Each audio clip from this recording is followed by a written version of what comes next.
لڑے، ادھر انڈیا ہے ادھر کابل ہے. ہم نے کہا دشمن بھی دو ہی ہے، یا شمال کا ہے یا مشرق کا اور جنوب کا ہے. اگر تم نہیں لڑ سکتے تو فوج رکھنے کی ضرورت کیا ہے؟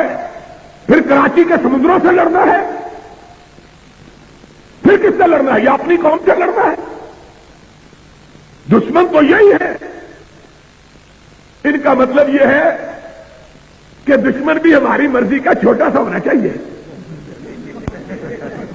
تب ہم لڑیں گے. جس طرح ہمارے ہاں کبھی رستم زمان ہوتے تھے اور نوکی سے جھگڑا ہو گیا، اس نے ایک ہی پٹری ماری، بازو نکل گیا. کہنے لگا بڑا بھائی مان ہے، میرا بازو توڑ کے مجھ کو گرانا چاہتا ہے. اس نے کہا کچھ بھی کر رہے ہو، پیار کر رہے ہو. ان کا مطلب یہ ہے رستم زمان ہم بنے کن کو گرا کے؟ مولوی عبد الخالق قدوسی کو گرا کے. یہ بیچارہ تو پہلے ہی گرا ہوا ہے.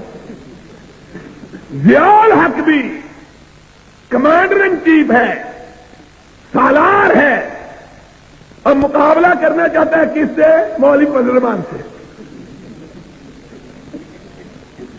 یا بھٹو کی یتیم بیٹی سے. اور بیچارہ اس کا باپ ہمارا مقابلہ نہیں کر سکا، تم اس کی بیٹی سے مقابلہ کر رہے ہو. حالت کیا ہے؟ ان کا مطلب یہ ہے دشمن بھی ہماری مرضی کا.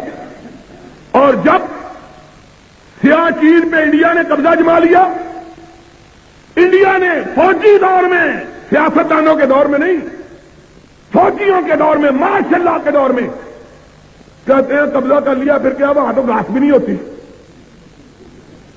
گھاس تو اس سڑک پر بھی نہیں ہوتی، یہ بھی انڈیا کو دے دو. پھر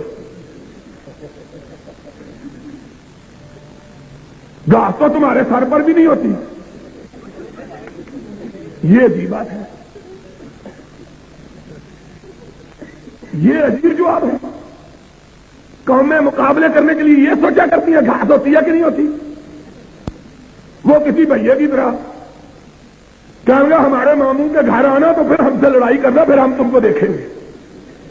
بھائی لڑائی کے لیے پہلے تمہارے ماموں کے گھر ڈھونڈے کدھر ہے. ان کا حال دیکھو ذرا.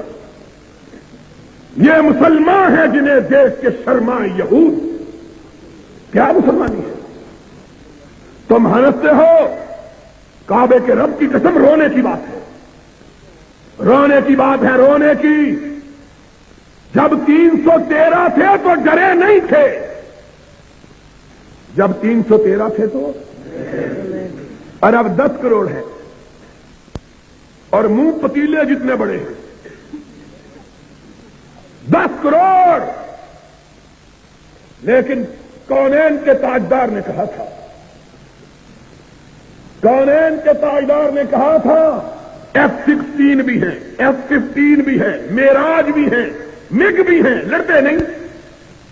اور کونین کے تاجدار نے جب مومنوں کو لڑایا، نہ کسی کے پاس تیر تھا نہ تلوار تھی، کسی کے پاس نیزہ تھا تو ڈھال نہیں تھی، اگر کمان تھا تو چھوڑنے کے لیے تیر نہیں تھا، اگر تیر تھا تو بچاؤ کے لیے زرہ نہیں تھی، لیکن تھا تو رب پر ایمان تھا، اللہ پر اعتماد تھا.